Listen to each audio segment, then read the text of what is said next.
Japan Makes Me Scared, a podcast to the chilling realm of Japanese horror stories. My name is Junpei, and I will invite you to the mysterious world of Kaidan, exploring spine-tingling experiences that have haunted Japan.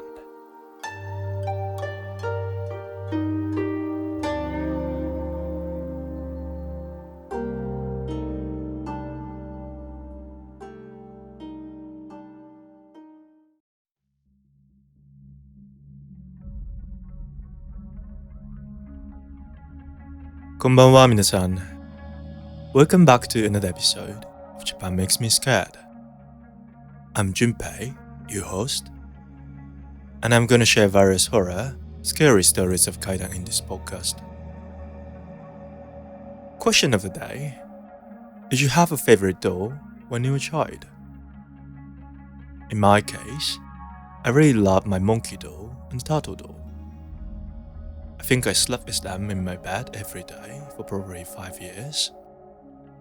At some point, I stopped playing with them without really having a proper goodbye. But maybe they're still somewhere, like in a corner of my parents' house. And I just remember them sometimes as my good childhood memories like now. Especially when you're a child, you give a doll a name, play with it every day, and suddenly feel as if the doll has heart or human-like personality. Have you got that feeling? Now that you've become an adult, you may feel silly about it, or it may just be a nostalgic memory from your childhood. But I bet there was a strong bond between you and the doll at the time. Today's story is about a doll that was changed completely by strong emotions of human. And it seems that the change is still ongoing. Alright, let's move on to the storytelling part.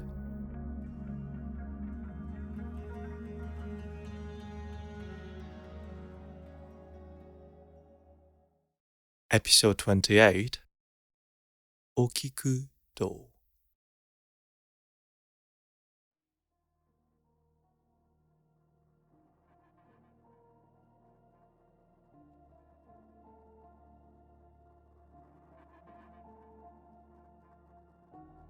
First of all, what is Okiku Doll? Okiku Doll is a Japanese doll that currently stays in Mannenji Temple in Hokkaido. You can see the exact location by the map search in your browser if you want to.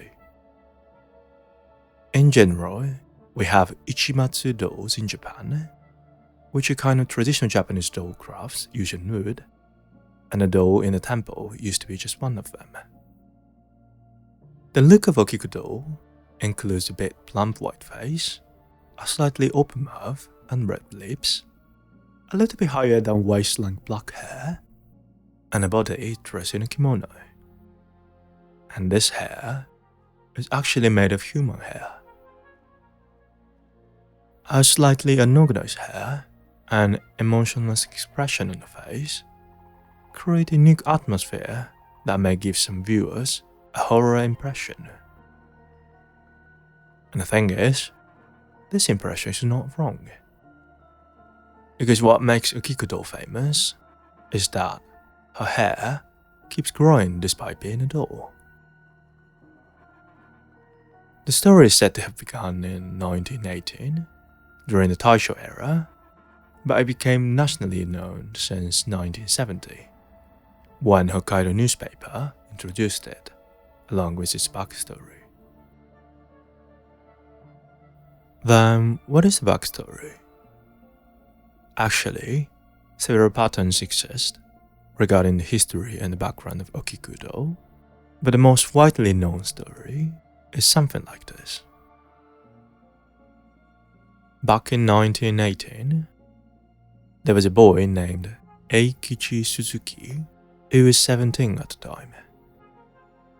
He went to an exhibition at Sapporo, Hokkaido, and bought a Japanese doll with bob-style black hair and fringe for his 3-year-old sister, Kikuko. Kikuko loved the doll so much that She even took it to her bedroom and slept with it. However, in January of the following year, Kikuko died suddenly from a bad cold. In Japan, we place things that the dead loved in a coffin, but the Suzuki family forgot to put the doll for Kikuko, so it was displayed at the altar. At some point, its hair had grown down to its shoulders. In 1938, the Suzuki family left Hokkaido and moved to Sakhalin, which is currently in Russia but was part of Japan at the time. So they left the doll at Mannenji Temple. After the war, when they returned to the temple for memorial service, the doll's hair had grown even longer. They believed that Kikuko's spirit resided in the doll, so they asked Mannenji Temple to store the doll as it was for a permanent memorial service. Okiku Doll has stayed there ever since. That's the background story of Okiku Doll. So if you believe the story straight, the reason why the hair is growing is because the doll is actually possessed. In Japan, it has long been believed that dolls can be possessed by spirits or serve as a medium for receiving strong human emotions. In fact, there are cases where dolls are used as medium for curses. I've just featured some cursed dolls in the previous episodes, as in episode 24, Ushi no Tokimairi, or episode 26, Hitori Kakurenbo. Plus, do you remember that Okiku Doll was strongly loved by Kikuko during her lifetime? It is possible that Kikuko herself possessed the doll after her death, or at least her strong feelings had some effect on it. Some people, on the other hand, try to approach this mystery in a scientific way. Their theory is that the cause of hair growth is because the hair may have shifted over time. There is a general common method of a Japanese doll's hair transplant, whereby one long strand of hair is folded in two and glued to the doll's head. For example, let's say you want the doll's hair length to be 20 centimeters. Then you should prepare 40 centimeter hair, fold it in half in the middle, and glue it into a hole in the doll's head.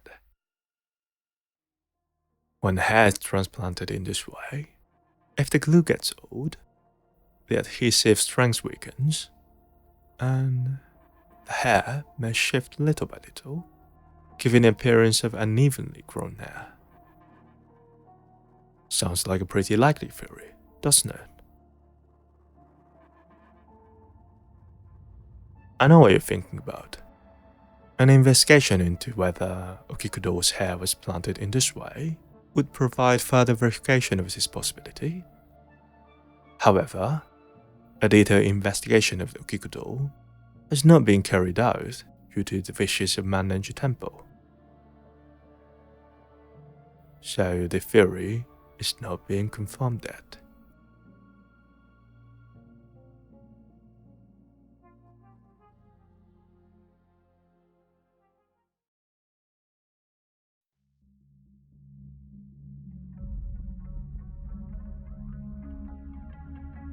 Oshimai. Thank you very much for listening to the story. How'd you find it? In fact, my grandma used to have a Japanese doll at her house in the past. It wasn't scary that much during the day. You know, there's sunlight. And also I was just playing around with my brother, so didn't even care about the doll at all. But I remember being scared at night when I could see the doll's face with no expression in the dim light. Plus, There are also many guidance stories about Japanese dolls, so maybe this information was imprinted in my head, which probably made that doll even more frightening. I would say that Okiku Doll is the most famous one of such scary Japanese doll. And actually, Manlange Temple, where the doll is kept, says that Okiku Doll's hair continues to grow and she gets a haircut once a year. The doll also doesn't like to be photographed, and when someone tries to take photos, they don't photograph well, or something unintentional is captured in the photo. Unfortunately, it is forbidden to take photographs of Okiku Doll for this reason, and all that makes me feel the existence of something that science has not been able to clarify. Anyway, if you have any thoughts on this story, I've got a Discord channel where anybody can join and share thoughts and theories. Of course, I'll be there as well. I'm gonna leave a link in the description, so please join and enjoy the interaction if you would. Also, I've got my own website, japanmakesmescared.com, where you can find a transcription of the story, more detailed information about the episode topic that I couldn't get to in the podcast, and more visual images related to the episode as well. To reach my website, you can simply type Japan Makes Me Scared in your browser, or check the link in the description. Just one more thing. This podcast, Japan Makes Me Scared, is available on almost all popular podcast platforms like Spotify, Apple, YouTube, or Amazon Music. Also, if you push the follow button on the app of your choice. First of all, for me, it will be a huge support and motivation, and for you, you will not miss notifications for future episodes. So please consider following my podcast as well.